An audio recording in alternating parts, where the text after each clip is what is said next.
pagi. Puji Tuhan kita bisa membuka hari ini dengan renungan harian edisi khusus 20 tahun PTPKK Immanuel Santo Yakobus. Mari kita awali renungan harian pagi hari ini dengan berdoa. Dalam nama Bapa, Putra, dan Roh Kudus. Amin. Syukur kami naikkan kepadamu ya Tuhan, karena Kau telah memberikan kami satu kali lagi kesempatan untuk dapat menikmati hari ini dengan penuh berkat dan dengan penuh perlindungan-Mu. Kalau sebentar lagi ya Tuhan kami akan mendengarkan firman-Mu, biarlah Engkau sendiri yang menggemburkan hati setiap kami, agar setiap benih firman yang Engkau tabur dapat tumbuh dalam kehidupan kami, menjadi kekuatan bagi kami untuk menjalani segala kehidupan kami ini dengan penuh iman. Sekiranya Tuhan Engkau sendiri yang memakai hamba-Mu, mengurapi hamba-Mu dari ujung rambut sampai ujung kaki. Biarlah hamba-Mu Engkau pakai sebebas-bebasnya hanya untuk memberikan kebenaran firman. Segala doa ini kami hanya naikkan dalam satu nama Tuhan kami, Tuhan Yesus Kristus, sebagai Tuhan dan Juru Selamat kami. Amin. Renungan pagi hari ini Bapak Ibu bertema bukan dari dunia. Perikop Injil yang menjadi dasar daripada renungan ini adalah Yohanes 17. Di mana perikop Yohanes 17 ini menceritakan satu peristiwa kejadian setelah perjamuan terakhir, di mana Tuhan Yesus mendoakan para murid-muridnya, dan tentu saja ini termasuk kita sebagai juga murid Kristus. Saya akan bacakan yang menjadi tema kita, di mana tema pada pagi hari ini diambil dari dua ayat ini, yaitu di ayat 14 dan 16. Saya bacakan Yohanes 17 ayat 14. Aku telah memberikan firman-Mu kepada mereka, dan dunia membenci mereka, karena mereka bukan dari dunia, sama seperti aku bukan dari dunia. Yohanes 17 ayat 16. Mereka bukan dari dunia, sama seperti aku bukan dari dunia. Inilah dua kalimat yang diulang dua kali dalam doa Yesus. Bukan dari dunia. Ini merupakan pesan Yesus yang mengingatkan kita sekali lagi siapa jati diri kita sebenarnya, yaitu kita adalah pribadi yang bukan dari dunia. Setidak-tidaknya ada dua makna yang dapat saya tarik dari kalimat bukan dari dunia ini. Yang pertama, saya akan menceritakan pengalaman saya pada waktu saya bersekolah di luar negeri, di mana saya bersekolah di satu tempat yang merupakan kota pelajar. Dan tentu saja jika dikatakan kota pelajar, maka akan banyak pelajar yang ingin bersekolah di kota tersebut. Berarti banyak orang dari bermacam negara bersekolah di kota tersebut. Dan hal ini membuat saya dapat melihat dan mengamat-ngamati mereka.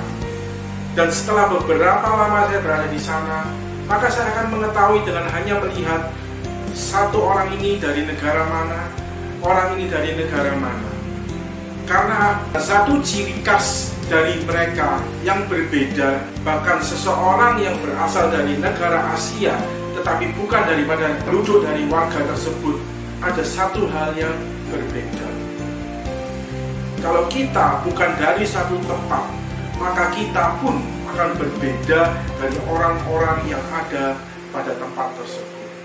Ini makna pertama Bapak Ibu.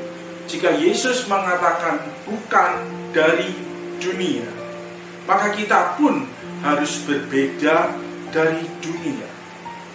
Apa yang harus berbeda? Poin pertama, apa yang dicari oleh orang-orang dunia? Saya yakin semua orang Bapak Ibu akan mengatakan mereka akan mencari kebahagiaan. Tetapi cara mereka menginginkan kebahagiaan itu, mereka mempunyai cara-cara dunia.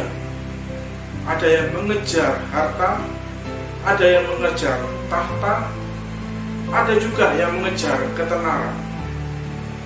Apakah kita sebagai orang yang bukan dari dunia juga sama seperti mereka, mengejar sesuatu yang dunia? Bahkan kekristenan Bapak Ibu juga sudah tercemar oleh hal ini, keduniawian. Seringkali mungkin kita mendengar ada Kristen yang berteologi kemakmuran. Inilah Kristen yang tercemar, kekristenan menjadi seperti dunia. Oleh sebab itu dikatakan di 2 Timotius 4 ayat 3, karena akan datang waktunya orang tidak dapat lagi menerima ajaran sehat, tetapi mereka akan mengumpulkan guru-guru menurut kehendaknya untuk memuaskan keinginan telinga. Kita mengharapkan sesuatu yang indah dari firman yang mengajarkan seolah-olah bahwa kita harus mengejar kemakmuran.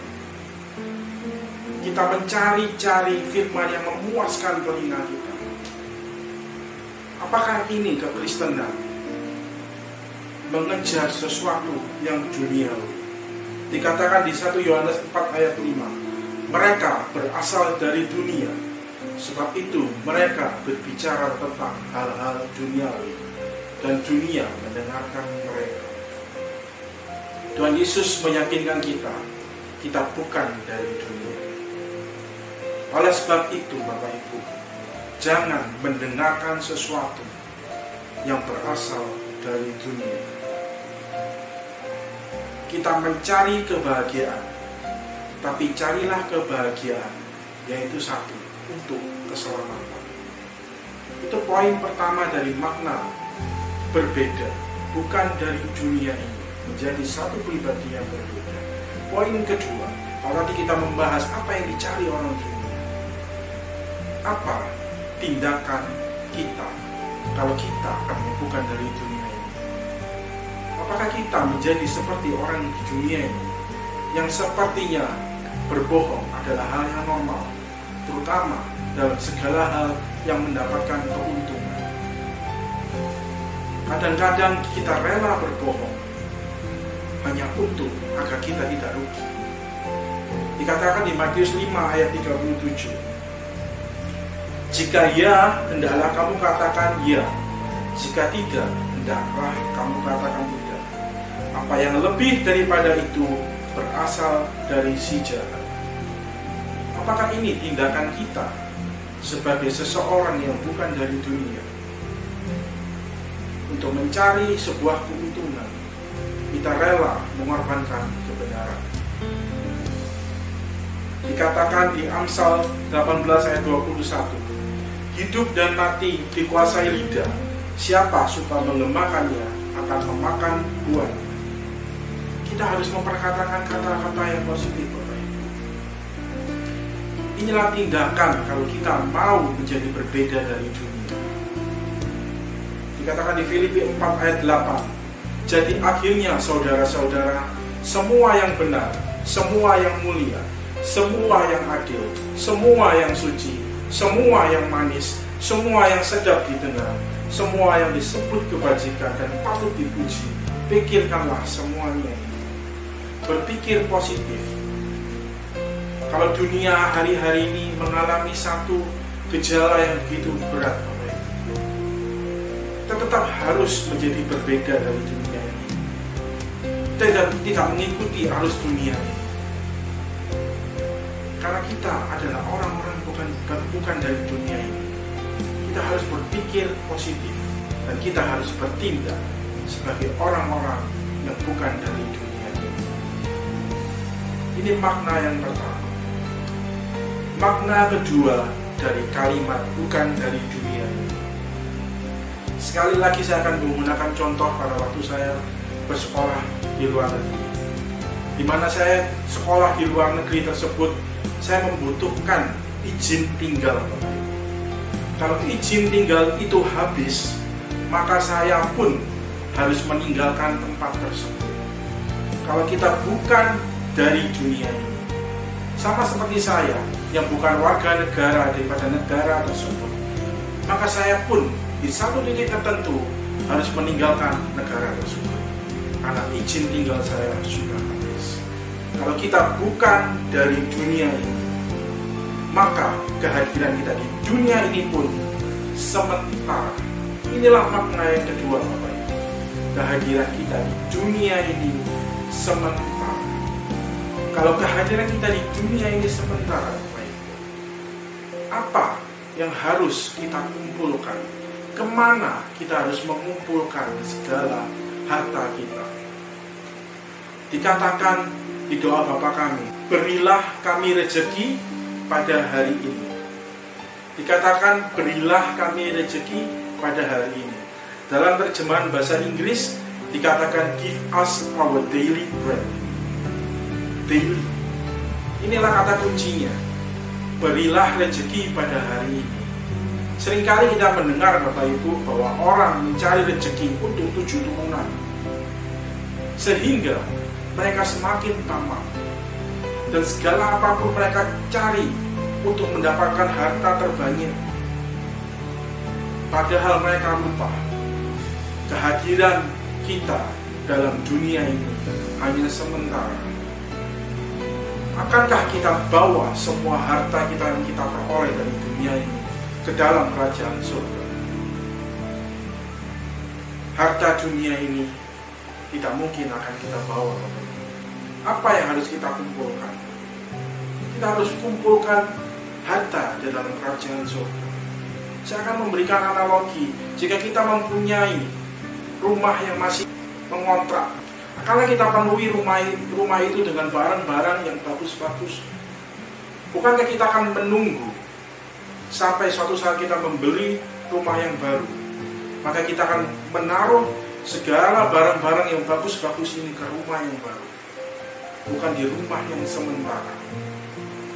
Oleh sebab itu Bapak Ibu, Tuhan Yesus mengingatkan kita, jika kita bukan dari dunia ini, maka kita harus kumpulkan harta di surga, sehingga kita layak masuk kerajaan surga.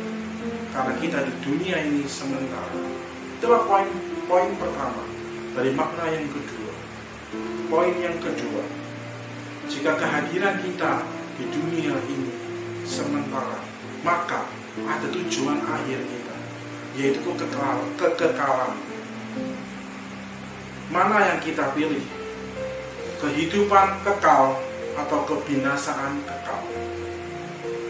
Setiap tindakan kita berkonsekuensi. Jika kehadiran kita sementara, tujuan akhir kita cuma ada dua, yaitu kehidupan atau kebinasaan.